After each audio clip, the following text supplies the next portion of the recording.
Hello and welcome back to the EMJ PGA Podcast. It's episode 3, it's week 3. We're getting through these recordings. They're coming thick and fast, to be fair, or at least they feel like it.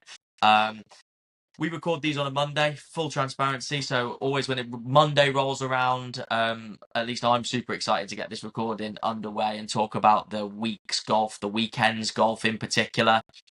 So I'm enjoying it. Thank you very, very much to all of you who are out there listening and interacting with us. If you are, keep doing it. Keep telling me where you listen to the podcast, how you listen to the podcast. Leave comments on YouTube. Leave us a review on Spotify, Apple, or any other podcast platform that you're listening to us on, because it's much appreciated, and I absolutely love to see all the interaction that we've got so far. The man on the other side of the camera also loves to see it. All right, he is back. He is here after a weekend that we've spent a weekend together this weekend.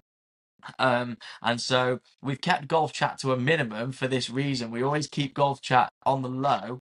But Ben Artson, welcome back. Episode 3. How are we feeling about it? Yes, thank you very much. Episode 3, we're back. We're ready to go. We've enjoyed our weekend, and we're ready to talk about the golf and ready to get to sort of dive right in there. Yeah, 100%. I think we tried to watch as much golf as we could this weekend. I feel like obviously we were a little bit busy on Saturday night, especially, and then Friday night was a little bit iffy for me. But watched a decent bit on Thursday, and then obviously caught up with all the highlights on Sunday throughout the world of golf. Have you had a chance to catch up with much highlights this week, Ben, or have you been doing more reading? I've done some more reading because that sort of suits my sort of strengths intellectually. But yeah, I've caught up with it. We did watch a bit on Saturday, and then yeah, but I know what's happened. I've engrossed myself into it, so I'm well educated on it. Yeah. And that's what we need. We need well-educated opinions on the weekend's golf. That's what you've come here for. That's what you tuned in, all right, for. And I know that we're going to be able to serve that up for you.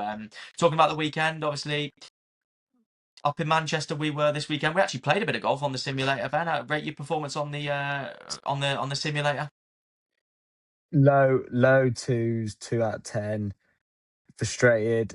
I thought I'd calm down over the years. Each year I get calmer when I play golf, but I've done the opposite. I get angrier, even hitting the ball into a bloody screen.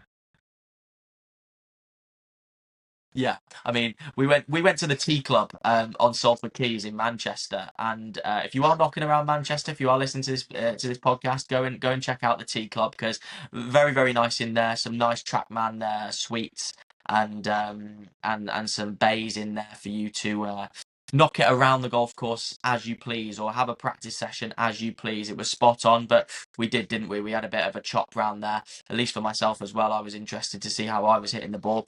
Again, and then once you have successfully hit the ball, obviously the Trackman sort of tendencies with the putting, we had a go at the putting, didn't we? I made just as many putts as I would on the actual golf course by not making anything inside or outside 10 foot and three whacking like every other hole. But we took that, and then we took our mate Lucas with us as well. Like, how do you feel like he performed at the weekend? Yeah, I thought. I mean, if you're talking about the golf or the overall weekend, it sort of matched each other. It was a disgrace some of the golf I was seeing, but I couldn't say anything, even though I would have in the moment. But yeah, a different level of golfer to us. But he did some interesting shots into that screen. Um, Things I can't even explain how he did. Yeah, no, it's a tough one, and you might see some of his golf on the channel in the future. One thing we want to do, especially as the weather gets a little bit better, we might be providing exclusive course vlogs to the channel. Me, Ben, there might be some other characters on there, of which you might laugh at our golf as it is, but I'd like to think if you're laughing at us, you might laugh at some of the other characters that we might bring onto the channel at certain times, and Lucas would definitely be one of those, but. We've all got to start somewhere, haven't we? We've all got to sort of take that first step, and that's what Lucas did. Talking about taking the first step, okay, that was a long time ago for the man who won the biggest event in golf this weekend, over in California, the Farmers Insurance Open. Justin Rose absolutely waltzing to a record-setting victory. 45 years of age, playing some of the best golf of his career, in my opinion. I saw he got asked about that this week in a press conference. He sort of got asked, is this the best you ever played? And he noted a couple of other times in his career where he felt like he played similarly for a more consistent stretch. But to me, this is absolutely top stuff from England's number one golfer right now. I don't think you can actually even put forward an argument to say that there's anyone else out there as England's number one golfer. Ben, rate Justin Rose's weekend performance over in California, Torrey Pines. Torrey Pines, California. It was excellent, and again another dominant week for a player, sort of leading early, leading the week. I suppose Sheffield did come a bit later last week in American Express, but a very dominant week. Amazing level of golf produced by Rose. When he gets himself into that position, to that rhythm, he is tough to beat, and that's a great 18 months he's had, because he had a great year last year, and he really deserved a major. And I do hope he gets it this year, and he's made a great start to do so. Yeah, I mean the thing about Justin Rose is like we've got to stop and I think the world ranking that he's at now really confirms this. Like we've got to stop acting like Justin Rose playing well as like this token sort of activity where it's like, oh, Rose has had a good week. Wow, he's really overperforming like where we think he should be at. He's world number 3 now. He's world number 3. I saw a fantastic stat that this time at this event last year he was world number 55 and he's world number 3 now. Obviously, we can have a chat about the world rankings and how legitimate we think that they are. But this time last year, he was world number 55. That included the unbelievable sort of run he gave at the Open at Troon. He was still world number 55 with that bearing in mind. He's had an unbelievable 12 months. He sets the new tournament course record at Torrey Pines at 23 under. Beating the previous record by 1 shot. So again, he did sort of stall towards the end. I think he had 9 holes to play and he was already at 24 under. So finishing at 23, obviously he took his foot off the gas. But when you had a 7-8 shot lead like he did, absolutely no qualms about that whatsoever. And yeah, I mean, he played so well that nobody even got near him on Sunday. And I thought what summed him up the best this week was the 9th hole on Sunday. Obviously, you could look at his opening round 62 and go, "Oh, that was obviously the best he played all week." But on the par 5 ninth, all right, he sort of misses his second shot, short left, and he's in a bunker shot. Actually, I saw Michael Thorbjornsen, one of my ones to watch, hold an incredible bunker shot out of that same bunker earlier on in the day. But he was short left, 60 yards in the bunker, and the pin was tucked on the top ledge, back left there. And he deliberately, obviously with such a commanding lead, deliberately left himself a little bit short. It fell off the runoff into the bottom tier on the green, leaving himself a 45 footer uphill left to right, and he drains it for birdie anyway. And I mean, that is just one of those where you're thinking, get down in 2, no harm done, and he drains it anyway. That sums up a guy who has got everything going for him. Did you pick out anything from his performance this week that you particularly like, or anything about Justin Rose's game that you particularly like, Benjamin? What I like about Justin Rose's game, and he summed it up in the Ryder Cup, his total belief in himself. He doesn't play like you typically get some UK English players play. Like you look at Fleetwood over the years with a little bit of his inconsistency and his almost self-doubt. I never think Rose has that. He doesn't have self-doubt. He is such a confident player. He is an example to set how to conduct yourself on a golf course. And he did it ideally again this week. He's obviously got a great caddy there who he talks about. He's so level-headed. And all the things, we can talk about technique. We can talk about, yeah, your technique and the way you hit the ball. But often it's what's going on upstairs, what makes the great players. And unlike so many other players, I think from this side of the Atlantic, he is the best. And he is very, very good. So very fair play to him. Yeah, 100%, 100%. And no, I completely agree. That belief in himself was so apparent in the back nine on Sunday at Augusta last year. Like, again, we're sort of watching, we're there, and we're thinking, when's Rose going to fall off? When's Rose going to fall off? When's Rose going to fall off? And I think he did make a mistake, if I'm not mistaken, on 17, I believe, on that back nine. I think he dropped a shot when ultimately, and it was slightly Mhm. avoidable. But again, golf's not a case of perfect. It's a case of how often can you avoid mistakes? How often can you sort of do that? And he did that, obviously, one of the best throughout that week. You know, he never dropped off. He never made a couple of bogeys in a row. And it took getting beat by, obviously, one of the very, very best players in the world doing some unbelievable stuff out there to basically throw him off. He's lost in a Masters playoff before to Sergio Garcia. I mean, it's absolutely crazy, sort of how consistent he's been able to be for this length of time. And again, on a sort of technical standpoint, you look at his pre-shot routine. I mean, he's a bit of a coach's dream, Justin Rose. He's got a very pretty golf swing. Obviously, that's a thing. There's a lot, as you said in podcast number 1. Yeah, there's a lot of pretty golf swings out there, but it's how he achieves it. Obviously, you mentioned his caddy there, Fooch. I follow him on a lot of social media, and he's out there in Barbados with Justin Rose all the time, working on his game. He's got a very deliberate pre-shot routine, and it's always the same. So he's got one swing fault that he thinks causes him bad shots. He's got a very deliberate and slow pre-shot routine to help him stay away from that swing fault that's gonna cause him some trouble.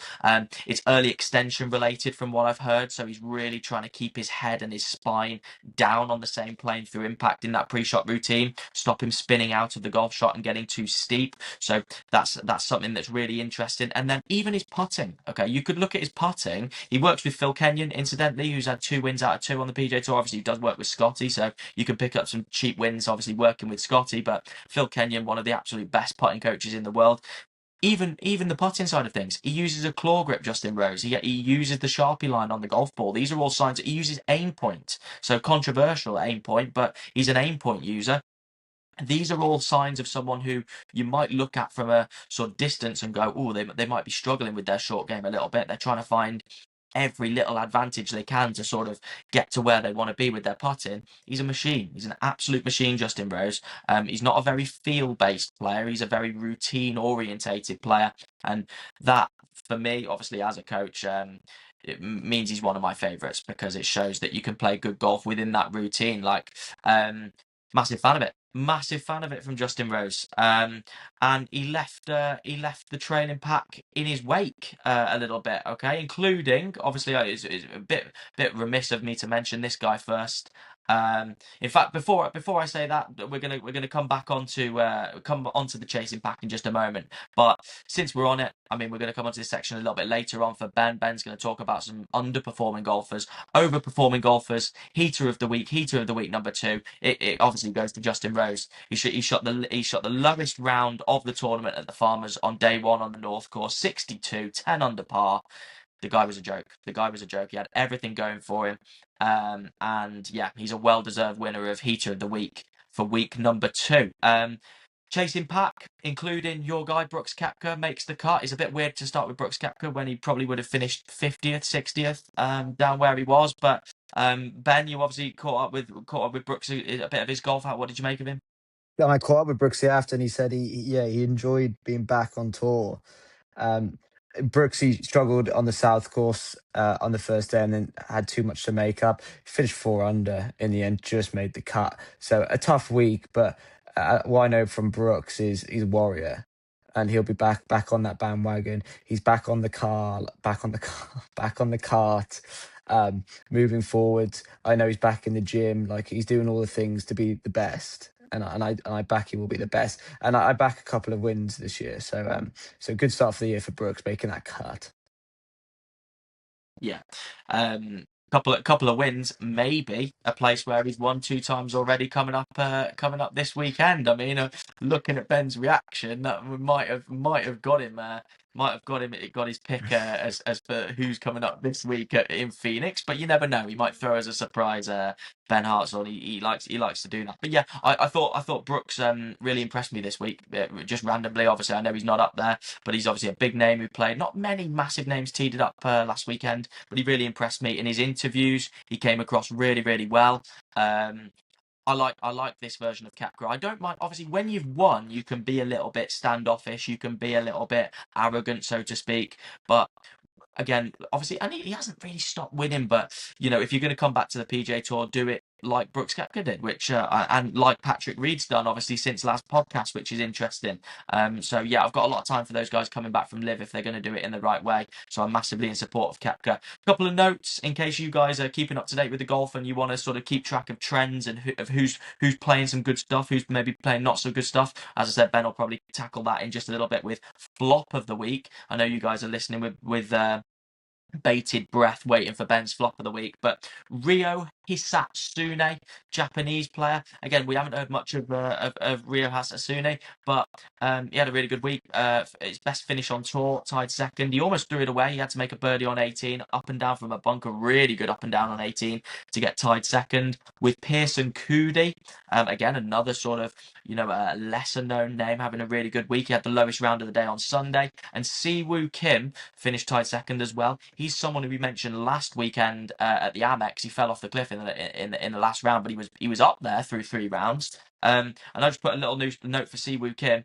He's playing solid, great each way bet right now, Siwoo Kim. And so he's going to be featured in some of my names to watch this weekend coming up. So some good stuff over in San Diego, over at Torrey Pines. Really, really good stuff there. The Bahrain Championship on the DP World Tour. Now, this was a crazy finish. I didn't keep up with this much through 4 days, but I did keep up with what happened on Sunday. Ben, did you see much of this? No. So I'm excited to hear about it now. Yeah, I'm here to tell you a story. It's story time with Euan here now, okay? Because this is a proper story, all right? Now, I'll be honest, the flow of the day on Sunday, I wasn't quite up to date with, okay? But I did see, and my ears always prick up at this, three-way playoff, okay? Three-way playoff, and in it, we had Freddie Shott, Callum Hill, Scotsman, and we had Patrick Reed in there, who's obviously playing some unbelievable stuff. For Patrick Reed to get in that playoff, because I know he shot 1 under on day one, he must have had a really good last 3 days. The playoff score was 17 under par, so he was 16 under through the last 3 days. Apparently it was windy again. I mean, there must be some tornado going around in the Middle East right now, because it's been windy every single Middle East event on DP World Tour. But yeah, apparently the conditions were tough early on in the week, but Patrick Reed got himself in there. So we had a 3-hole playoff. We kept on going down 18. All right, we only lasted 2 holes, but the first playoff hole, Patrick Reed bowed out. Okay, he drove it in the fairway bunker, got caught up against the lip and couldn't make par. So Freddie Shott and Callum Hill survived, and Patrick Reed made way. Okay, and how about this on the 18th hole, or the second playoff hole? We've got Freddie Shott and Callum Hill. Okay, and again, both yet to establish themselves as name. I've seen Callum Hill's name a couple of times up there in some decent DP World events. I've watched him play in person in Scotland a couple of times. So, solid player. But second playoff hole, Ben, I'm just going to talk you through Callum Hill's hole, so to speak. Callum Hill off the tee, snap hook out of bounds, all right, off the tee, reloads, okay, pulls one into the rough for his third shot, and then straight up 90-degree heel shanks one into the crowd and into the water, smashing into the stones, the pebbles all over the place there. Freddie Shott, who almost put it at the water himself with his second shot, which is crazy. I mean, literally, the pin was tucked right, and then you had water off the right as well. Freddie Shott then goes pin seeking for absolutely no reason. I think this was before Callum Hill shanked it. And put himself in some deep rough, at which point I think he had about 5 shots to win from the deep rough. So Freddie Shott picking up his win in Bahrain. But then reaction to Callum Hill's second playoff hole, and any relatability to that for you? A lot of relatability. I mean, what is he doing being that bad on the playoff hole after playing so well? And that's what pressure does to you. But fair play to him. He sounded like he was a threat to life out there. So, but I feel sorry for the lad, because that will hurt him playing that badly. And I've never seen anything heard or seen anything like that before. Sort of a game falling apart on one hole like that. So yeah, all the best to Callum Hill for the future. Yeah, I think hopefully it'll be this year. I mean, hopefully that doesn't affect him too much. But if we get to one of these Sundays and we see that Callum Hill's won, then I'm gonna feel happy for him, because that must have been a tough one. Obviously, I don't think you're pulling one, OB, and I don't think you're hosel rocketing one. If you know you've been in that position many times, so to speak. So I feel like his facial expressions to get in the playoff in regular. No, sorry, the first playoff hole, he had like a 20-foot putt he left it like 5 foot short, so he made a 5-footer to stay in the playoff, so to speak. You could tell he was feeling it a little bit. So Callum Hill, great week. Try and shrug that off. And hopefully we'll see him in the winner's circle soon. Okay. And that's not all for sort of random stuff that we've seen in the world of golf, because we pivot now to the LPGA Tour for the first time in EMJ PGA Podcast history. Okay, we're pivoting to the LPGA Tour because, again, I want to see your reaction to this, Ben. All right. We had Nelly Corder picking up the first event of the year. Again, unbelievable golf swing. If you want to copy a golf swing, or you want to sort of look at how to set up to a golf ball, how to swing a golf club, Nelly Corder is one of the best models that you can sort of get for that. She wins by 3. Okay, and she is the second best women's player in the world right now. Obviously, probably the most famous, or probably the most well known of them all. But that wasn't the interesting thing about this tournament, because the LPGA Tour, which it's one of those where I can understand why they've done it, but at the same time, the PGA Tour would just never do this in a million years. The LPGA Tour decided to cut the tournament short after 3 rounds because it was too cold, and the weather the weather the weather was the weather was rolling in. The weather was rolling in, and they decided to cut the tournament short.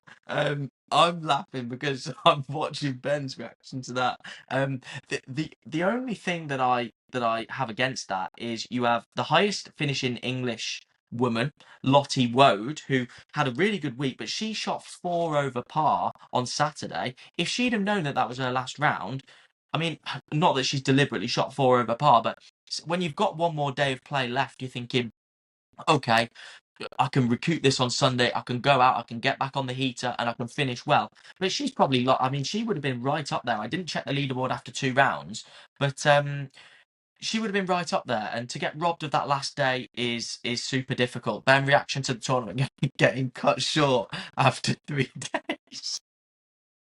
It's an interesting move by the LPGA to do that, and you're so right. I mean, as someone who's never played any golf under any proper pressure, I mean, your golf game on Sunday is a different golf game from your first 3 days. I get the feeling. So to cut these women short, on on the tournament week, and not just to like delay play like any other normal tournament, it is crazy. And I would be arguing what sort of corruption is going on there, with Nelly Corder leading. I know it's Nelly Scheffler, Nelly Tiger out in America, and again, maybe they didn't want any of these other ladies to win. But yeah, strange decision. I've never heard anything like that before. You would never see that on the PGA Tour. Good, for Nelly Corder, but that you wouldn't count as a W, in my eyes, but only playing 3 rounds. But a strange decision.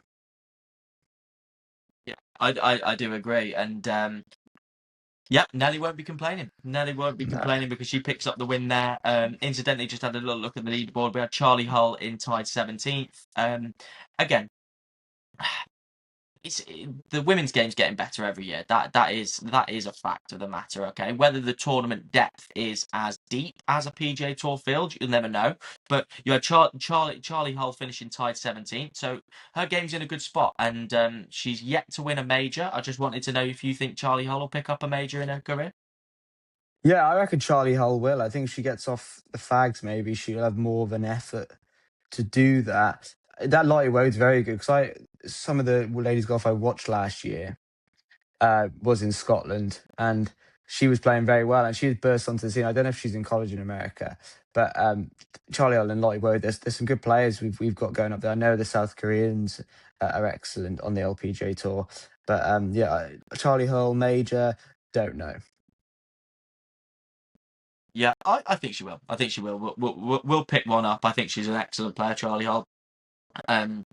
Yeah, really solid player, and has been for quite some time now. So yeah, I'm hoping she definitely picks up a major. That'll be great for women's golf over this side of the pond. Yeah. So yeah, definitely one to look out for. But hopefully next week on the LPGA we'll be able to get through the full 4 days, and especially for Lottie Word, she's lost out on probably a little bit of money there. So hopefully she can pick that back up and get herself a win. And that reviews last that reviews last week's golf. So to speak, some really interesting stuff. Shanks in a playoff, cut short after 2 days. Really good, and it's good for us as well because we can react to it and try not to laugh too much at any of those things happening, so to speak. So that is spot on. And to review the week's golf, we've had heater of the week. We've done 3 events. So first week, I'm pretty sure we only did 1, or did we do 2? I can't remember if we did 1 or 2 the first week. We definitely did 2 last week. And this week we've done 3. So we're getting better every single week here. And to recap that, obviously on a similar note to some interesting decisions by the tournament committees, we're going to take a deep dive, or Ben's going to take a deep dive into a player that's made some interesting decisions on the golf course in a negative sense. And this is where we're going to ask Ben, when he watched the golf this weekend or kept tabs on the golf, who was his flop of the week? And I'm going to try my best to keep quiet and not laugh too much. Ben, who was your flop of the week this week? Flop of the week for this week. Some good candidates heading into the flop of the week this week. I was looking at the bottom of the leaderboard. What I do nowadays, naturally, is go to the bottom of the leaderboard before looking at the top to have a look and see what's going on down there. Honourable mentions this week: Jonathan Vegas shooting 8 over at Torrey Pines. Mark Guedes, who's English, even though he sounds like some Portuguese winger, shot 6 over. But for this week, and again, I have no issue calling out the big names, the big players when they're struggling, because that's what the accountability they should have on themselves. Is Ludwig Aberg. We spoke about him last week. Me and Euan spoke about him yesterday. He is playing some terrible golf at the moment. Again, I always like referring to my notes when I'm speaking. And one of my notes is, if you're injured, just don't play, because it's sort of like there's people betting on you. Look, you're ruining your reputation, because he's playing like absolute dog shit. And I had a look at his rounds. He shot 78 the first round, and then shot 72 on the North course, which we were going to speak about the North course, but the North course was a joke. Obviously, Justin Rich shot 10 under. There was 2 10 unders on the North course the first day. There was about 5 8 unders. This course is a Mickey Mouse clubhouse course, and he shot even par. So something must be wrong with Ludwig Aberg, because he's struggling out there. He isn't doing what he normally does. And again, like, his nonchalance is gone. He needs to start knuckling down a little bit, because we've had enough of his nonchalance now. He's not burst onto the scene now. He's a regular player. So no more nonchalance from Aberg. Any chance, Aberg, you get in the top 100 on one of these tournaments? And as I said, if you're injured, don't play. Recover. Recover is one of the biggest things in sport and exercise. So maybe think about recovering before playing again, because you're just gonna drop down the world rankings and shoot your chances at playing actually some decent golf. So that's my flop of the week this week. Well, Ludwig, it's all been laid out to you there. Ludwig's one of my favourite players, so it's a shame to see him in the flop of the week category. Unfortunately, when I saw him, whether it was Thursday or Friday, I can't exactly remember. It might have been, because obviously him shooting a level par on the North course. If he did start on the South course, I'm pretty sure that's where he did his damage. Yeah, I saw the score and I thought, that is worrying, to say the least. Ludwig Aberg was the first name that I wrote down as my pick last week, so thank God I got off that and decided to pick someone else. If it wasn't for him at the Amex playing how he played, then I would have picked him. So Ludwig, like Ben said, to be fair, when people are betting on you, that's a tough one. Now, he can't help playing badly. I'm sure he's not meaning to do it. But Ludwig, it's a shame to see him in there because genuinely he is one of my favourite players. I'm going to go out there and say it's my favourite golf swing in the world. I know I say everyone's golf swing's nice, okay, but that is my favourite golf swing in the world, Ludwig Aberg, except for the fact he's clearly showing me that golf swing too many times in an 18-hole round of golf. Hopefully he can sort it out for the majors because we all want to pick him. Like I would love to Yeah. pick Aberg with a bit of confidence that he go and win one of these majors, a PGA, even something like a Players. He finishes well at the Masters. I've seen a couple of people picking him for the Masters early days. You need to rethink about that pick as things stand. So yeah, shame to see Aberg in there, but he is this week's flop of the week. So now that recaps everything last week. All right, and now we do the pivot. We go from backwards to forwards. We look ahead to this weekend, okay? And the little golf chat that me and Ben had over the weekend was just talking about the strength of schedule on the PGA Tour of what we've got coming up over these next few weeks. This is prime PGA Tour this now with this run of events. We've obviously just had Torrey Pines. We're at Phoenix. We're going to Bay Hill. We're going to Riviera. We're going to Pebble Beach. These are fantastic events over the next 6 to 8 weeks before we head to Augusta. So it's fantastic to have these strength of events. Ben, heading into Phoenix, you looking forward to it? Yeah, very excited. We're now starting to hit I think the best time of year on the PGA Tour. These are when these players have got to build form, because when major season hits, it's hard to build between the majors. You are in the time, you are in the season once we get past Augusta. So yeah, looking forward to this week. TPC Scottsdale is a great venue. There's some special holes on that golf course. I presume the field will be stronger. I presume Scheffler will be playing. So it'll be interesting to see if he can just win, which I reckon he probably will. But yeah, very excited for this week. We're getting better and better as the weeks go on. Yeah, I massively agree. Phoenix Open, TPC, Scottsdale. Well renowned for the 16th hole. Excuse me, the 16th hole, par 3 stadium hole. Ben, should golf courses in general have more of these stadium holes? Yes, yes, but I think we need to have a rule that don't let cringe Americans into the stadium hole, because they ruin it and they think they're drunk and they think they're funny, um, by like throwing beer and by sliding down hills, sort of things we do when we were 8 years old. And so yeah, stadium holes are great, but when you throw a load of Americans who sort of run to the stadium hole, even though there's no golf about to be played for another 5 hours, but there's what they're going to sprint to it, just to make the content. But yeah, stadium holes are good. Some of the live stadium holes I was looking at last year are terrible. Like the watering hole at one of those courses was embarrassing. But again, sports for entertainment, so that's what they're trying to create. But actually, I'm going to change back to no. I don't want to see any more stadium holes, but I do like to see like stands around holes. It looks good, but like calling it a stadium hole means you've got to create an atmosphere, which I don't think is really required. Not the way the United States folk do it anyway. Do you know what? Some fair points in there. I actually think there's something to that in terms of like, if we do so many stadium holes, then the Phoenix Open one, the novelty wears off a little bit. And you could make the argument that it's wearing off a little bit now. Like, I don't think this is a signature event on the PGA Tour, the Phoenix Open. So we're all going there just to see what's happening on the stadium holes. People, it's Super Bowl week. Is it always Super Bowl week at Phoenix? So the Americans are going to be absolutely loving it this weekend. They're going to be there's no bank holiday for the Super Bowl, which is something that obviously I'm quite in tune with that as a bit of an American football fan, but no bank holiday. So if they are still getting hammered on Sunday, then fair play to them. There's going to be some angry employers out there watching their employees get out there and get hammered But on a Sunday.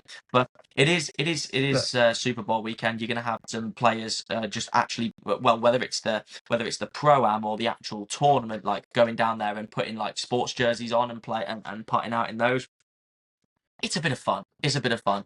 I tend to relax my stance maybe a bit more than what Ben does. I think it's a bit of fun. But as I said, I want to see the best players in the world have a bit of fun. I don't want to be seeing just a run-of-the-mill tournament just known for a stadium hole, you know. So I think that if it's coming down to the wire and there's big names involved and we're going through the stadium hole and then we're going the 17th and 18th is a quality little finish in Scottsdale, Arizona. So um yeah, let's make the Phoenix Open a bigger event. Like, come on, let's do it. Let's just add another signature event. I don't know why. I think there's like 10 signature events in the year. Come on, let's just make it 11. Like, I don't understand why we're holding off on that. And yeah, like you mentioned, like let's hopefully not see any drunk fan fights this weekend because I keep seeing it every year, and we don't need to be doing that.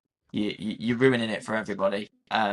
I'm speaking to you, American audience out there. Just don't be doing that. Because I don't want to see it on my phone come Sunday, or it probably will be Sunday because it'll be Saturday. They'll be doing that anyway. Speaking about the Phoenix Open and how good of an event it is, like there's been some iconic moments over the years, okay, and I just thought I'd pay a little tribute to it. We had Jared Lyle's hole in one on obviously on the 16th in 2011, and you're probably thinking, well, why is that special? But Jared Lyle, bless him, he ended up passing away, suffering with leukemia, and he was suffering at the time. I'm pretty sure people knew that he was a little bit ill, and he made a hole in one on 16 there. That was quite a special moment. Back in the day, 2011, that was. Here's a fun fact for you about the Phoenix Open. Okay, the Phoenix Open in 2001 is the tournament that hosted the only ever hole in one on a par four in PGA Tour history. Andrew McGee made a hole in one on the 17th. And guess how he did it? He drove the green. This is a moral of the story for you guys out there. He drove the green with the group in front, still putting out, and it hit someone's putter. It hit the player in front's putter who was lining up their putt, bounced in the hole, and it got given as a hole in one. It didn't get disallowed. Um, Wow. so that is the only ever that is the only ever hole in one on a par four in PGA Tour history. That happened in 2001, and then I think we both know what my favourite Phoenix Open was. Phoenix Open moment was, excuse me, Tiger Woods 97. That is absolutely a ridiculous moment. And one thing, obviously, watching it back a little bit this week in preparation for it, the commentary just makes it so much better. I mean, obviously, it's going to be a comfortable comfortable little nine for him, like that, and then they're going to go nuts when he hits this thing. Like it's absolutely iconic, and then to make it as well, like that is absolutely crazy. Ben, obviously, I know you're an absolute Tiger Woods super fan, a bit like me. Do you reckon that's a top three Tiger Woods moment? No, probably not. He's probably got some other bigger moments. But did he? I presume he won that week, did he? But yeah, amazing moment. And it's amazing to look back because obviously no stadium around that hole then. Obviously, it was back in, was it 97 or whenever? So cool. It was the middle of the desert. It was so cool. But it almost looked cooler because it was like 20 deep all the way around down to that hole. And just, yeah, an incredible moment, incredible little like wiry Tiger Woods. And yeah, to see what he become after that. Incredible.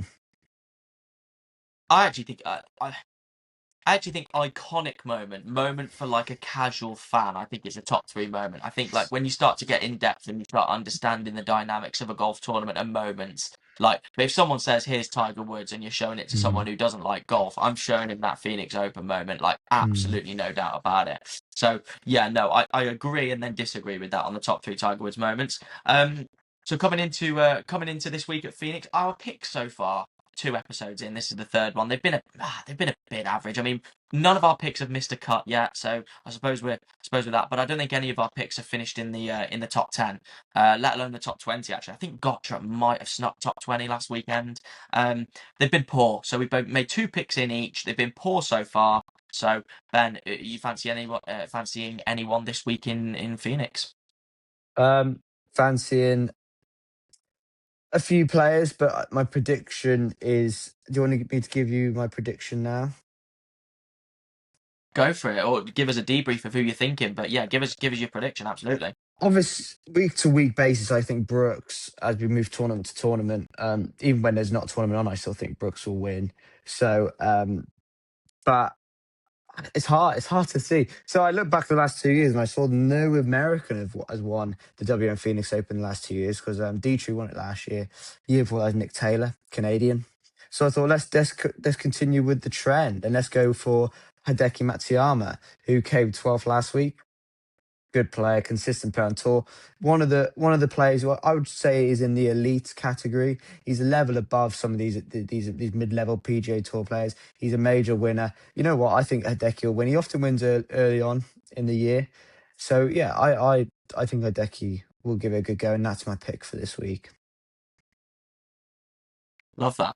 Love that. Absolutely. Absolutely. Okay. I don't mind that pick. I don't mind that pick. The one thing I did get right last week, obviously, this is like my family would always do this with the Grand National, so I'm not claiming any credit here now.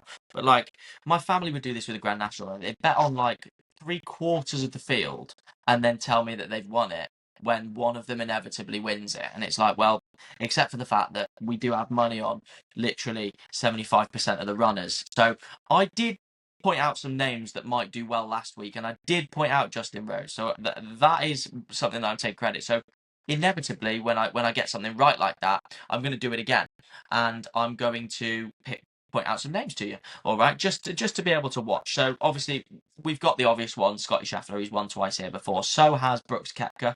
And on top of that, they've both had some good finishes. Brooks Koepka third in 2020.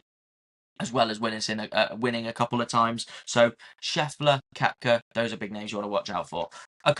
There's another big name on here, but he's again little bit fallen off in the last few years. You could say a lot fallen off, but Jordan Spieth loves this event, absolutely loves it. I mean, he hasn't won it, Mm. but he's been fourth, sixth, and sixth in his last 3 times in his 3 visits here, and he's been second and fourth 2 other times before that as well. How long is it before he gets over the line in Phoenix? I think he'd be a proper fan favourite if he makes another run this week. You mentioned another man, the Canadian, Nick Taylor. He absolutely loves it round here. He was 25th last year, but then the year before that he won it, and then the year before that he was second. He lost to Scheffler in the playoff. So, I mean, he loves it round Scottsdale. And then my last little name is Siwoo Kim, who again, these aren't absolutely unbelievable finishes, but in his last 3 times here, he's been 25th, 12th, and then 21st. But he's trending and he's playing good golf. So you look at someone who thinks the course is all right and then playing good golf. I would not be surprised to see Siwoo Kim up there this week. Again, if anyone wants to know what my betting activity is like, I've put a massive £1 on both Nick Taylor and Siwoo Kim to finish in the top 20 this week, in case you guys are interested in that. So that's my little tip of the week. Wow. But my pick, unbelievable. You're blown away by that. But my pick this week, and I'm surprised you haven't picked this guy. I'm surprised because I thought this would be an opening for you to pick him, to be honest with you. I like that little stat about Americans not winning in Phoenix. I've gone against that, so I'm hoping an American does win this week. I've picked Sahith Theegala, and I've picked him because he was 8th last week, tied 8th, so he's playing some solid stuff, and he's been 5th and 3rd in 4 of his starts. He's only started 4 times in Phoenix, and he's been 5th and 3rd. He likes it. He should have won the first time he went there, I'm pretty sure. That might have been the year that we were both watching him, or there was another event where he couldn't quite get over the line, but we were both sat there watching him, weren't we? And I think he put it in the water on 18 or 17. Yeah. So Sahith Theegala, I think he gets over the line this week. What do you think? Sahith Theegala, good player, good guy.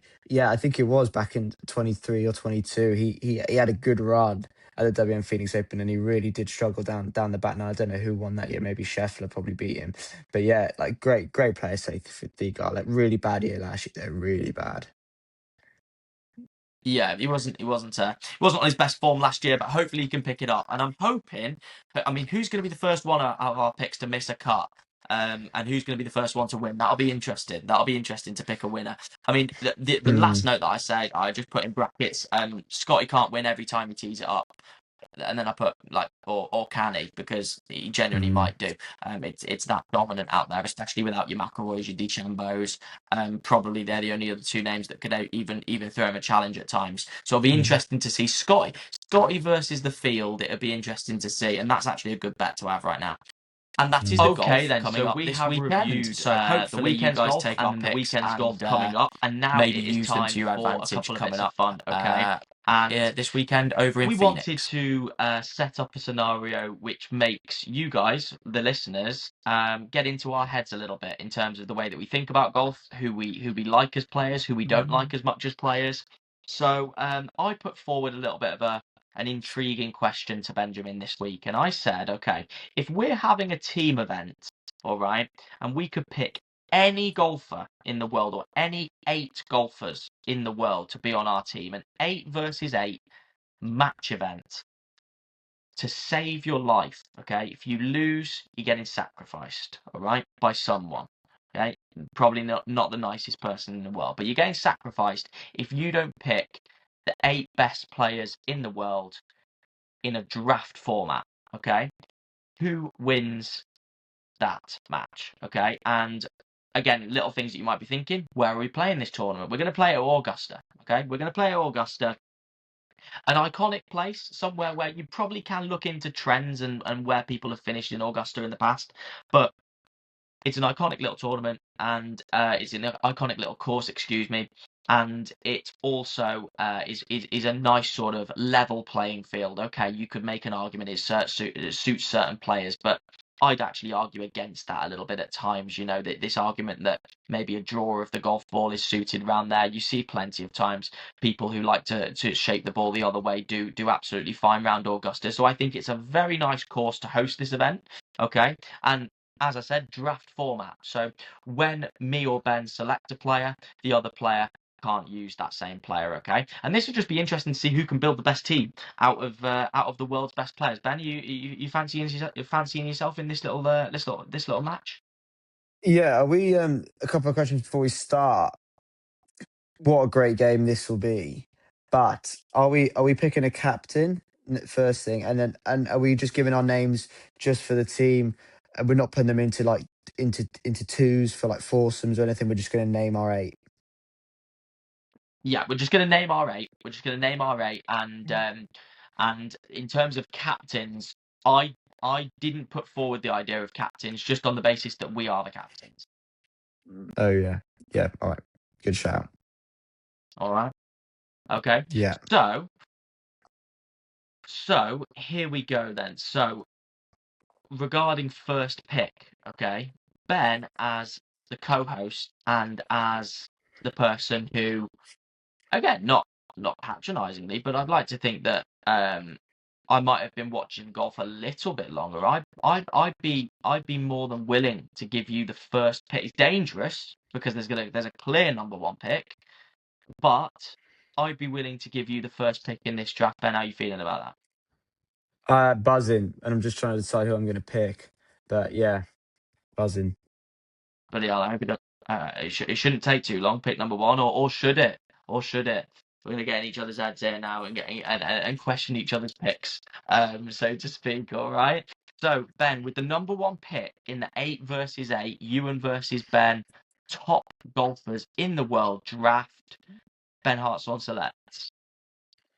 First selection, because I don't want the other player, is Scotty Scheffler. Fair play. And what's your reason? Well, I think it's pretty self-explanatory. Yeah, that is a self-explanatory one. That is a very self-explanatory one, and yeah, that's absolutely no problem. Ben has Scotty Scheffler to lead his team. I think right now that is a strong selection, to say the least. I might have massively messed up giving you the first pick, just looking at my list that I've got here and my draft board. Again, those of you listening probably aren't that into American sports, but you see in American sports draft boards, and you just have a list of players you want to select.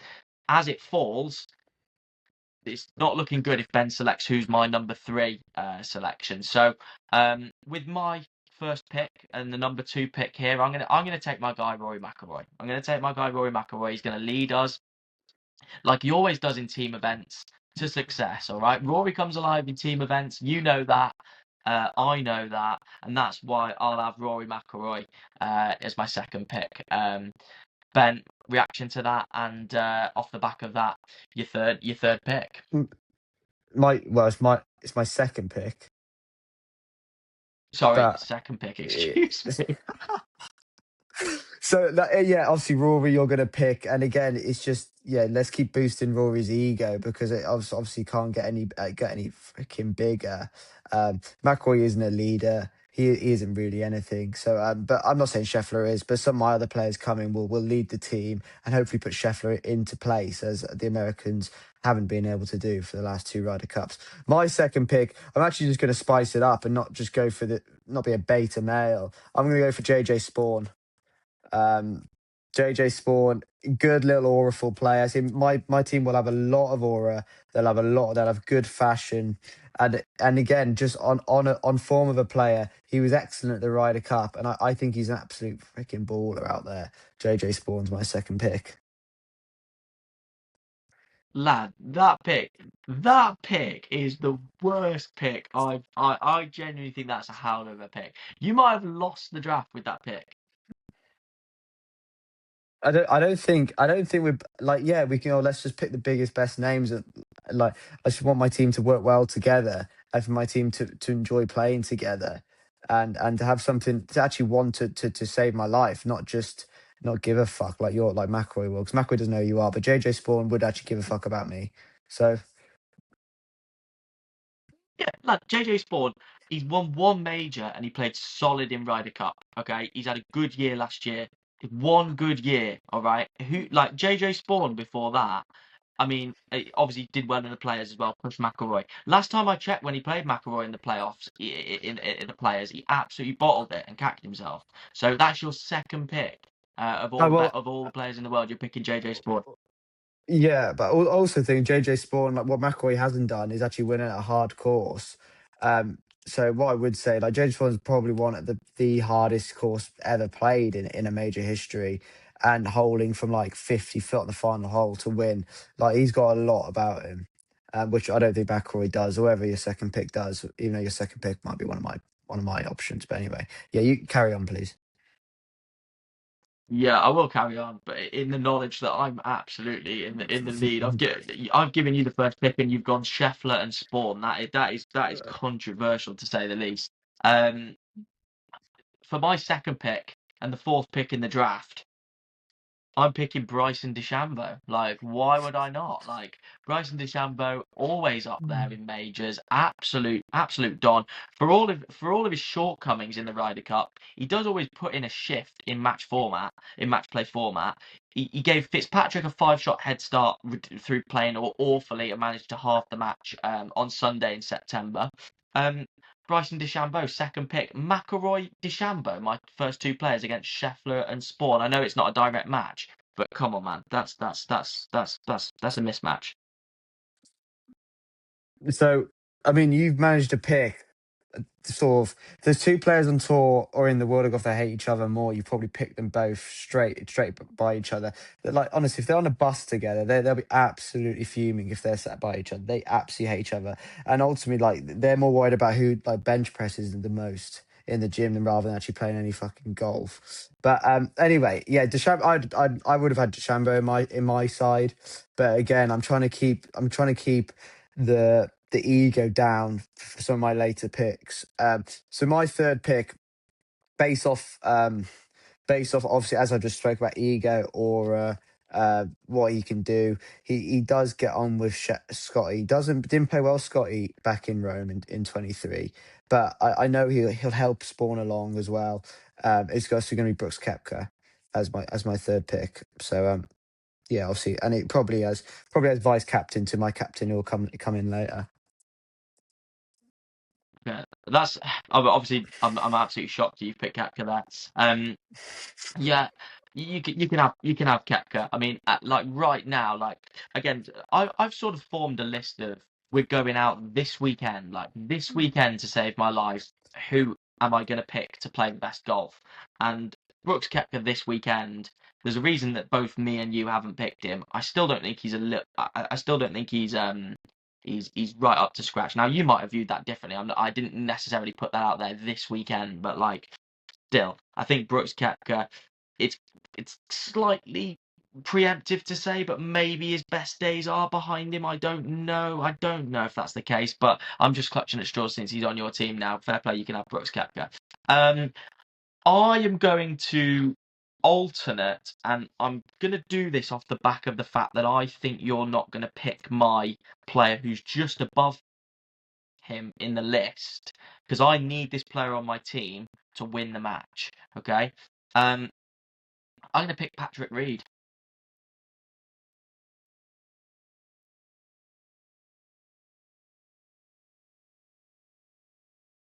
Any reason, or do you want me to speak? Well, I just thought, like, obviously I know you're in absolute shock of like the quality of the pick that is that high up just to get him on side. Patrick Reed's record in match play is unbelievable. He's passionate. He's sort of so. I mean, he did just lose in the playoff this weekend, but he's so competitive in those little duels that he has. He won in Dubai. Again, similar sort of vein, the infamous 2016 duel with McIlroy. He's been a part of so many winning Ryder Cup teams. Even when he goes away and USA get battered, he holds his head up high, he performs well. That guy just does not take no for an answer. And that's what I need. If I'm going to die, if I lose the match, I need Patrick Reed out there. As I said before, I mean, I think you've picked three of the players that probably hate each other most out there. There's no way DeChambeau gets on with Patrick Reed. But Yeah, anyway, it might be similar. I think they're both technical. No chance. And McIlroy will hate them both with an absolute passion. So my fourth pick, just because I'm just going to sort of, because I know you're not going to pick some players I'm going to pick. So I'm going to go with, just based off putting ability, based off someone that will come back onto tour. And I need the big putters in the big moments, and obviously drive for show, putt for dough. So I'm going to go for Cam Smith as my fourth pick. Yeah, I mean, fair play. I mean, obviously we're looking at this and we're going. I was doing my list earlier and I was going, okay, you've obviously got your Europeans and your American players out there, and then you're thinking, well, which international players am I going to include? And Cam Smith wasn't even a name on my radar, to be honest with you. Cam Smith's gone off the boil since going to Live. He's frying a barbecue every weekend. He's growing his mullet out every weekend. He doesn't care about golf anymore. He doesn't perform in the majors, and you picked him as your fourth pick. Yeah, because I think he's a great putter, and again, motivating him to play for someone who's going to die, I think he will get up for it. Right, fair enough. That's fair. I mean, again, I think in this draft, this is an interesting selection. It's an interesting route from you, to say the least. I've got to say these are some interesting picks. My next pick, recency bias or not, again, match play performance, steeliness under pressure, solid as a rock, not going to let me down. Give me Justin Rose as my next pick, okay? I've got obviously two diehard Europeans and two diehard Americans, but yeah, I'll have Justin Rose next, and I'm buzzing with that because on my list of players that I want, literally, and without giving away sort of what my rankings are, I've got the second, third, fourth, and fifth player on my list, thanks to your random selection of JJ Spawn and Cam Smith. So I'm absolutely buzzing with my draft so far. Yeah, again, but I work off chemistry. I work off who's going to work well together. Again, you just baited and just sort of ran to the world ranking points and thought, oh, no, they're playing well. And again, I'm thinking about the golf course as well. I've got some good players who play well around Augusta consistently. Like I say not Brooks, like Scotty. Cam Smith came second a couple of years ago. So, but my next pick, I've got some real random names written down here. But just again, I want to enjoy watching my team that are going to save my life play. So I'm going to go for Dustin Johnson as my next pick. And again, when we talk about motivation, like, yeah, he'll be the hardest to motivate, I think, DJ. But I think I'm picking players I think can play great golf and have played great golf in the greatest moments. Cam Smith's won the Open at St Andrews. JJ Spawn's won the US Open at Oakmont, the hardest US Open that we've ever seen. Scotty Brooks has won 2 US Opens. And I'm going for DJ. Couple of majors, a great player, big, strong ball striker, unique swing. So he's going to bring more fans in for my team to watch. And just, yeah, a great player and a cool name, DJ. Yeah, I mean, captain of the Aces as well. You forgot to mention that captain of the Aces. I mean, Yeah. Dustin Johnson. I mean, what is this draft from you? I mean, it's so we've got Scheffler, Spawn, Koepka, Cam Smith, and Dustin Johnson. Do you value your life? I just think you're picking such like plebs. Like your team's just full of Oh yeah, because plebs. Dustin Johnson. Like there's so much ego in your team. There's a lot of ego in my. Dustin Johnson hasn't got any like ego like against others. Like he's just calm, isn't he? Where like I think the other Dons are so relaxed they'll all get on really well. Yours are just like all like really annoying little like terriers at each other, like Patrick Reed and McElroy, like really going at each other, like all trying to get in the gym. Obviously Patrick will be getting to Mackey's, and again that's the thing. My team's way fitter than yours. Because like you got McElroy, DeChambeau, and P Reed, like they weigh the same as fucking eight fucking people. So. But lad. I mean, honestly, you're telling me that my team's full of plebs. Dustin Johnson took a year off for doing cocaine, so I think I'll have you know that I'll have you know that Yeah, my team's actually quite likable. Depending what your opinion is on that sort of antics, like that, yeah, that can be bad. But he obviously fancied a year off, didn't he? Yeah, and I'm also picking the that's best respect because golfers, his not the own people with life. the. He wants to lead his life that way. He can. Yeah, but I'm also picking the best. I'm also picking the best golfers, not the people with the most attractive wives. Well, if we were doing that, I'd be winning again. So I'd be winning every freaking like category right now. So Honestly, the itinerary's because I been got lost. Brooks as The well. itinerary's been lost by Ben Artsor now. I mean, this is just it's so rogue from you. So I'm going to go on to my fifth pick, and for my fifth pick, I mean, this is brilliant now because your players are just not even on my list of players that I want. So I'm now going to pick John Rahm, and I'm going to pick him because he will win me some matches. He always does. He's another really competitive player. He's one of the world's best. Yes, okay, he hasn't been in the best of form recently, but he did make a run at a couple of signature events last year, a couple of majors last year. He was there or thereabouts, so he's not fallen off the face of the earth. And in the Ryder Cup, he was as trusty as ever. So give me John Rahm, and that gives me my second through to my sixth selections on my list, and I'm buzzing. Yeah, that's very good. I like John Rahm. John Rahm would have actually been my next pick just because I needed to throw someone a little bit different in there, someone from Europe in there. But again, so just scanning who I'm going to pick next. So I will just throw in my sort of my wild card in there.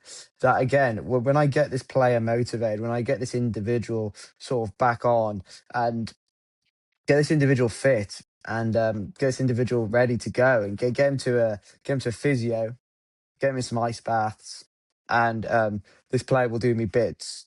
So my next pick to obviously save my life will be Tiger Woods.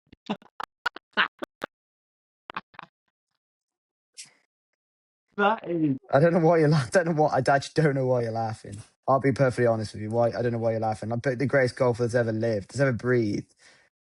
So, like, Oh, out of all the billions of humans, Homo sapiens have ever lived, like this guy's the best with a club in his hand. And I'm not like, are you taking a piss? I'm not going to have him in my team. man, so ridiculous. No, honestly, this is good. This is good because he's probably only got 12 holes in him anyway, and it'll be done after 12 when one of my guys goes up against him. Like, he's nowhere near the standard. He's coming back, and he's going to try and get 18 holes out of himself. I mean, Tiger Woods, the best golfer to ever live, but I'm not picking Jack Nicklaus to go in my team, in case you're wondering. Also, yeah, I mean that's a good point. But Tiger Woods has probably got the greatest Augusta course book ever. And like I just think that'll help my team around Augusta. He is the greatest player Augusta's ever seen. So I just think having him on there, having him on property will give him a lift. And again, like we're talking in a perfect world. Tiger Woods will be fit for when he plays in this match. So and he will turn up for me. And I trust Tiger on that. Well, well done to Tiger. I mean, Jesus, that is interesting. I mean, your team. What you've done is you've basically gone like, I'm gonna pick 8 players to save my life, but I'm not allowed to pick anybody like that's playing like the best golf. Except for the best golfer in the world and the best golfer that's ever lived. Lad, I don't know what you're doing, because when you're picking this draft, all right, what you need to do is pick for the present, okay? Not for the future, and definitely not for the past. And what you've done is you've picked one player for the present, all right, and then everything else for the past, except for Spawn, which is still the most beta pick I've ever seen. Like seriously, Woods. What's the thinking there? Woods, look, what I would say, and I'll just throw it back to your picks and say, again, your players are good preseason players. Like good in February, good in January. Like that's not what you want. Where my players are ready to go, they're ready to go on demand. They've all been rested well. But again, as I said, you just mentioned Spawn. I've got the best player in the world, who will be the best player in the world for the next 10 years, who will carry my team. JJ Spawns is a great player, and he's getting rocking and rolling. And I'm happy to see JJ Spawn not playing well in January and February. Tiger Woods will be. Well, again, I get what you're saying, but like I'm not leaving out the greatest player of all time. All right, and he mates with Brooks. Brooks was speaking to him when he went back to the PGA Tour. They obviously mates now, and I'm pleased with my pick. So let's carry on. Yeah. All right. Well, fine. I mean, it's it'll be an early night for your team, just judging by the draft, because this is ridiculous. For my six. Early night for me. I'll be dead. Yeah, exactly. That'd be it. That will be. You are absolutely right. But who knows? Who knows? I mean, if we did play this out, you guys would probably find a way of being competitive, which is the worst thing about it. My sixth pick, I'm taking Tommy Fleetwood. I'm taking him. I'm looking at a couple of names that I've got under, and obviously down the list on my draft board, and I'm going, well, I half want them in over Tommy Fleetwood, just because I've seen what Tommy's like under pressure on his own. But when he plays on behalf of a team, when he plays for Team Europe, he always comes up trumps. He always performs in America, in Europe, round Augusta. He's finished solidly. I'm having Tommy Fleetwood, and as I said, that gives me 2 through 7 on my draft board, non-stop. I'm buzzing with that. That's a good pick, Tommy Fleetwood, but I've never seen someone that doesn't back himself more than anyone else in the world. I think I'd go on the PGA Tour and have more confidence in Tommy Fleetwood. But so my next pick, just running off that. So may have to pick some players that people might actually think I put in, but I'm not actually going to go for that. Now I'm going to go for a player who, again, has got brilliant golf in him and has got a brilliant golf swing in him. So I'm going to go with Adam Scott as my next pick. Why? Because he's got a great swing, and again, I just think he matches the aura of my team. And again, I'm going to get my team to play great golf, and my team has better capacity to play better golf than your team. Because I've got probably the two greatest swings of all time in this team, and Koepka, who bullies the ball more than I've ever seen anyone bully the golf ball around. So Adam Scott goes in there, and he's mates with Cam Smith as well. Right. Well, that's sound. That makes it better.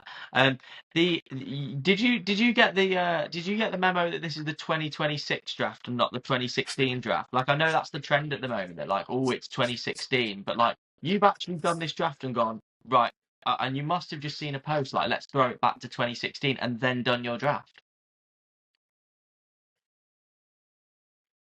I just think I'd rather I've gone for experience than absolute like golfing like prowess currently. So right. Well, And That's so, I mean, I don't remember JJ Spawn playing well in 2016.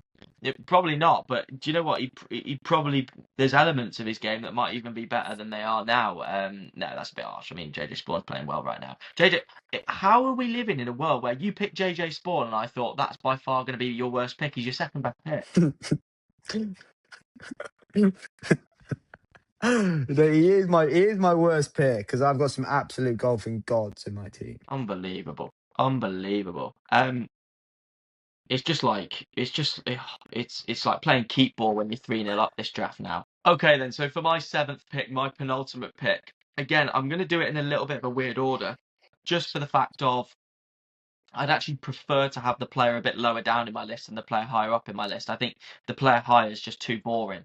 Um, and I think that since I've won the draft now, I'm going to be a bit creative with my pick. So I am picking Justin Thomas for my seventh pick for again a lot of the same reasons. I still haven't picked an international player. I've only picked Europeans or Americans, but I'm taking Justin Thomas on the basis of again he likes to show up in match play format. He's always doing us over when the US get the better of us. Whether it was even last year when they were on a roll, he was the first one to really start it and get it going. Yeah, Justin Thomas is my seventh pick.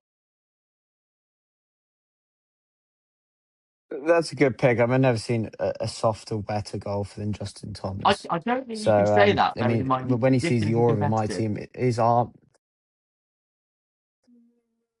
I just think you'll see my team roll up, and the aura hit him, snap his arm in half.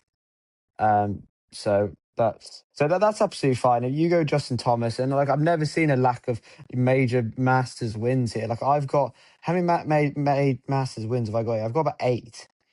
I've got so many Masters wins here. I've got almost all my teams except for Spawn and Cam Smith has won the Masters and Brooks. But my next pick, 7th pick, is someone who's going to bring the banter to the team, to the squad. Again, I've gone with someone that's not American, someone that I like a lot, someone I'd want to play for me, someone who, when he plays badly, can still win, and someone who's due a major win. I'm going Victor Hovland in my next pick. Do you know what? Well, honestly, round of applause because that is I did a list of top 20 and what you've done is that's your third player on my list of a possible 8. So Victor Hovland, I mean he would never have been picked by me because I'm actually way too far up my list now to even have to get down to him, but you are right. I like Victor Hovland. Is he playing the best golf right now? Probably not. So that's why he was down my list and therefore isn't going in my team. But he could be someone that concerns me in the life versus death matchup. And I'm going to conclude this 8 versus 8 draft with picking, and by picking, what am I going to do here? What am I going to do? I am going to take. Oh, who do I do here? I could do boring. And really win the draft, or I can throw it out there a little bit. I am going to go with. I'm going to throw it out there with my actual 20th player out of 20 on the list. But the only reason I'm picking him is because I think he'll die for me. Hopefully, if I tell him that I'm going to die if he doesn't win the game, I think he might be able to maybe have a Guinness and lock in. I'm going to take Shane Lowry in the clutch. Just for the reasons I highlighted. I think he's a good player. I think he's a solid player. But I think in a life versus death scenario, I think that Shane Lowry will pull through for me, especially if he gets paired against Woods or Scott or DJ or Cam Smith. Especially, he'll be pulling through against any of them lads. So yeah, I'm taking Shane Lowry. And Ben, reaction to your draft? How do you feel about it? Shane Lowry's the worst player on this draft. He is rubbish. Like I call him McIlroy's boyfriend because he is just his career's been made by McIlroy. I actually like Shane Lowry, and that party old a Beth Page Pink was a great part. and I've got a lot of respect for him. But he is by far the worst player on this draft. And again, just because he wanted McIlroy to have his one friend on planet Earth, he's got it. So fair play to Larry for getting in because he knows McIlroy. But so my final pick, I have so many options, and I'll just give you some of the options I've written down just to make you laugh. Like I wrote down Mickelson, I wrote down Woodland, I wrote down Jay Day. But I thought I might as well bring in a player that I think you've mentioned you think will win this year.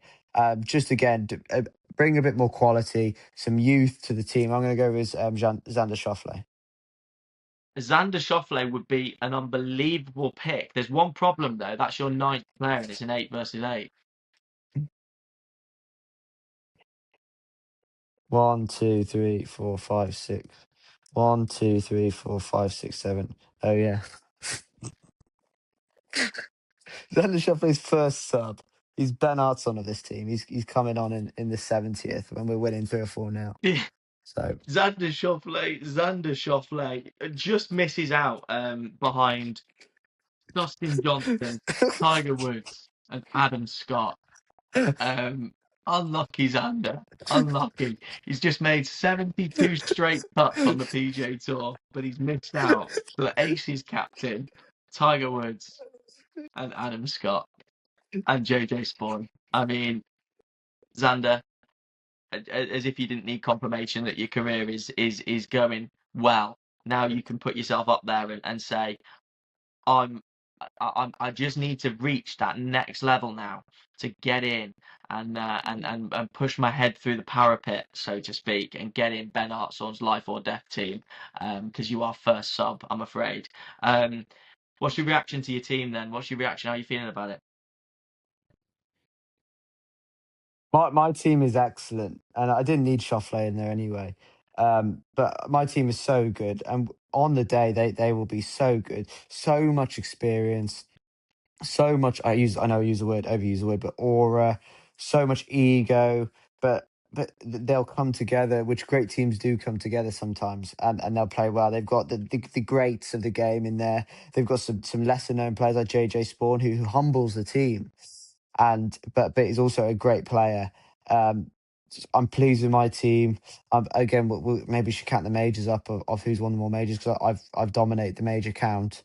I've dominated the experience, and again, it's a team that everyone will want to watch over your team, because there's some great names, some great characters in there. Yeah, I'm just trying to do my majors. Yeah, I mean, it's difficult to do it on the spot. I feel like it genuinely would be close though, because I've got McIlroy with 5, DeChambeau with 2, Rose with 1, Reed with 1, Rahm with 1, Fleetwood with none, Justin Thomas with 2. Has he got 2 PJs? I think he's got 2 PJs, Justin Thomas. And who else have I got? I've got Lowry with 0. So I feel like I could be competing. Yeah, I mean that is. We'll put that up on. I think I've got 30 though. Huh? I've got 30 majors. Oh well, yeah. Okay, sorry. Yeah, that's a good point. There, good point. So I've got Tiger. Yeah, I mean, well, I should have put Nicholas in, and then I'll have had more as well. Well, no, because Nicholas is about to die. Yeah, well, from time to time, I think that about Tiger. So it's all relative, isn't it? But well, yeah, not from aging though. well, fair enough, fair enough. I mean, I hope Tiger comes back and wins about 7 more majors. But Jesus Christ, when are we gonna turn around and go like, maybe he's not, maybe he's not, and maybe I wouldn't put him in my life or death team. I maybe put him advising my life or death team from his cart because he can't walk. Yeah, we haven't said if we're allowing carts, and around Augusta National, I'm going to build a path, and we're going to allow a cart. Okay, well, fine, Jesus. And Tiger's going to play from the cart. Okay. So What, is he allowed to get out the cart to hit his shots? yeah, he'll get out like max 10 yards. He'll walk out the cart, and he'll walk onto the green, and he'll save energy. Yeah. Because I need him to save energy to play if we're playing a 4-day event. So. Yeah, 100%. God forbid it's cold as well, because you're screwed. You're dying if he's cold. Well, we'll do it in June. Yeah, So we'll do it'll be sound. we'll do it in June. Well, there you go. There you go. There is our 8 versus 8 live versus death team. We'll put this up on social media. We'll get your thoughts on whose team you think is going to come through and who you think is going to get sacrificed. I know for a fact that I've got a long and fruitful life ahead of me if this scenario ever went down, because that draft is so outrageous from an Arts one. And we're gonna need to work your credibility back up after that. But yeah, there we go. Fantastic little draft, and there we have it.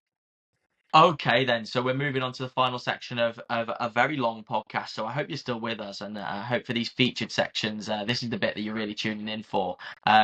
We're opening it up to you guys again, okay? We want to hear from you, all right? And we did worst golf course last week. Thank you very, very much for the entries, and thank you to all of you who played a part, okay? And we want to do that again, but we want to set the tone first, okay? We want to hear from you regarding your golfing experiences. And let's be honest, the funny ones are often the bad ones, aren't they? The funny ones are often the ones that you might not expect. There might be things that get under your skin. Nothing's funnier than being in the clubhouse with some sort of just begrudged golfer who's just quite frustrated with either his round or what's gone on during the round. And so this last section is going to be where we open it up to you guys and we say, what are your 3 least favorite things to see or experience on a golf course? Okay. And this could be anything. All right. Now, Ben, obviously this category was sort of both our ideas. All right. How often do you get annoyed on the golf course by things that are out there? Probably every single time I play.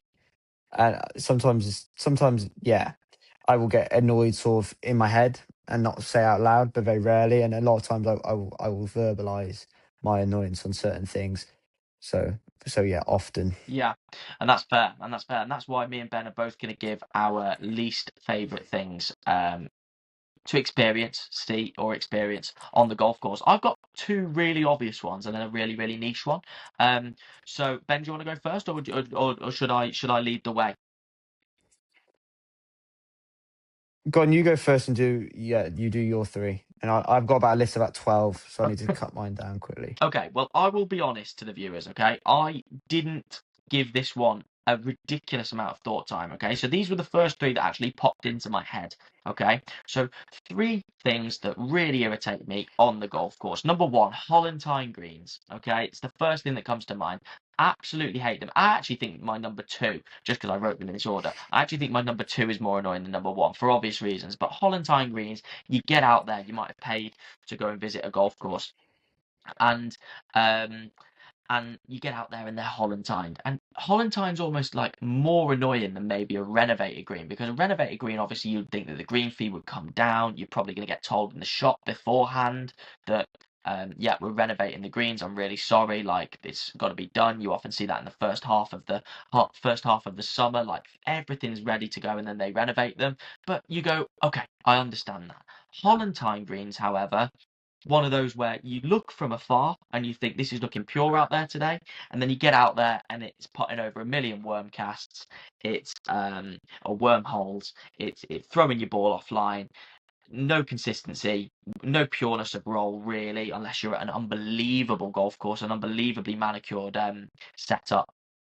Disappointing. Hollantine greens is my number 1 pick. Number 2 pick, okay, for obvious reasons, you're going to probably think, well, why the hell wasn't this number 1 pick? I mean, this thing would stop me from going out onto the golf course. Like, it annoys me so much. But it's one of those where it's that obvious that I put it in my number 2. Temporary greens. Temporary greens. If I hear there's one temporary green, I will not tee it up, probably. Okay? I absolutely hate them.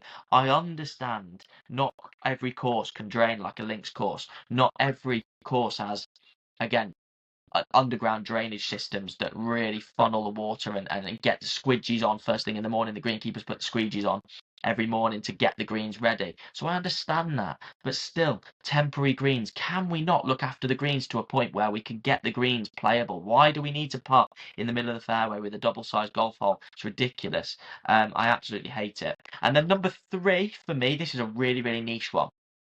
Really niche one. but this is more an experience. Okay, when I play golf, I obviously need both my hands. Okay, these are quite valuable for golf. Okay, what annoys me, okay, both on the practice green, which doesn't count, I see this a lot on the practice green, and then actually out on the golf course. All right, I hate it when the flag stick isn't basically glazed properly, and you end up picking up the flagstick and getting blisters and splinters right through your fingers. Like, look after the flagstick. I know that's a really, really niche one, but I absolutely hate that. Come off the golf course, literally trying to pluck like thorns out of my hand from where I picked a flagstick up, and it's got like little cuts of wood in it, little chips of wood in my hand. Those are that third one's a bit of a niche one, but it was the first thing that came to my mind. It's happened not too long ago to me, and it just annoys me, that one. So yeah, I'm going Hollentine greens, temporary greens, and not a well looked after flagstick causing me to get splinters. Ben, what do you think about those two? They're very good, and those two annoy me as well. Especially, I mean, I don't think I've ever played a course of temporary tees in temporary greens. You'd never see me on a trek. With a golf course like that. Hollowtime Green's are obviously the biggest pain in the ass known on God's green earth when you turn up at a course, and that's happened, and we've been hit by that. So yeah, great picks, great options there, and I should give a little bit of motivation to people to think about what they hate on the golf course. But I will just reel mine off. A little bit different from mine, so I've thought a little bit more about this, and I'll go from like severity of how annoyed I get when I see them, matching your flag stick issue. So I mean, again, on a course I play all the time, if the flag sticks aren't the same size or they're really short, any chance, have some respect for your golf course. Make every flag stick the same fucking size, and make them tall and big and dominant on the green. It'll help the players visually. It'll help the putting, and then ensure when you get to that stick that you take it out for putting. If you're leaving it in to putt, you've got serious mental issues. So the first one is, please just have long flag sticks. Stop making upper strength. Sometimes they're all this different fucking sizes. Like, it's like fucking toothpicks up there. And toothpicks are probably the same size anyway. But yeah, short flag sticks need to get the fuck out. Next thing, again, I'm just struggling between a 2 or 3. But my next one is obviously, which I think you do agree with. Obviously, you need these sorts of things when it's snowing, but who the fuck plays when it snows? So yellow balls, they're an absolute disgrace to the game. And again, I know Paul Lawrie uses yellow ball. Paul Lawrie, by the way, turned up at the 150th Open with the opening tee shot with a yellow ball. Just let that sink in for a second. Yellow balls are awful. They look terrible. They're cringe. And don't tell me what. Some reason, if people say visually it helps them, I don't get it. The grass is green, the ball's white. What's the issue? If you're playing a yellow ball, it's closer to the colour of the grass, unless you're playing fucking, the Open Championship in 2006 when it's burnt out at Royal Liverpool. So, and then my final pick, which is the most annoying thing, and they're scattered because I don't actually believe anyone uses these sorts of things, but pink castle tees. They're an absolute fucking disgrace to golf. And don't act like, if you do use them, that they actually are the right height, because you're hitting the ball terribly if you're using them, because they're not the right height for any club. If you're using anything less than a driver, you've got a serious issue if you're using a castle tee. It is too high for a driver. And when they're pink, which 99% of them are, what are you doing? And even worse, we'll take it to another level. If you've got it end of the string, it's even worse. So you don't lose it like it's a fucking wedding ring. You want to keep hold of it, mate. They're at 0.1p to manufacture. I'm happy when they're scoured all over the edge of the greens, edge of the tees, because no one's obviously using them. But I have played with some people that get excited when they pick one up, which is even more a problem for me. So they're my 3: yellow balls, pink castle tees, and 2 short pins in the green. That is a really strong 3, and that's why, if you think that, I think that we've both made strong selections. I think yours slightly stronger than mine. I think mine are more going to cause me discomfort when I'm actually playing. Yours are causing you more mental discomfort. I think, compared to mine. But if you think you've got 3 stronger, we want to hear them, okay? So we want you to email us or DM us on social media. All our contact details will be out there, but the email I'll put out there as well. But EMJ PGA Podcast @gmail.com. Email me if you think you've got 3 stronger ones than that, 3 ones that really irritate you, and we'll read them out next week because we want to talk about them. We want to make sure that these things don't keep cropping up. If they annoy you, let's put them room 101 for golf. Let's get them out of the game, and we will basically decide if they are worth getting out of the game or not, so to speak. Okay, and we're looking forward to hearing your entries. With that being said, though, long episode 3, long third podcast, all right, and we're drawing it to a close now. Ben, how do you feel about episode number 3 in the books? I enjoyed that one. I really enjoyed that. Some great topics covered. I enjoyed the featured sections. I hope you enjoyed it. I hope the listeners enjoyed it, and they're going to keep getting better and better as we work week to week. So yeah, thank you for listening. Thank you very much for listening. Thank you very much for listening. And as I said, we'll be active on social media all week. We'd love to hear from you. Get in your 3 things that annoy you most on the golf course. And we will cover that next week. We look forward to the Phoenix Open. We'll probably be a bit quicker to review the Phoenix Open next week, so that we can get to the nice little sections at the end, which I know you guys have been really enjoying. But enjoy the golf this weekend. And as Ben said, thank you very much for listening. We will catch you next week.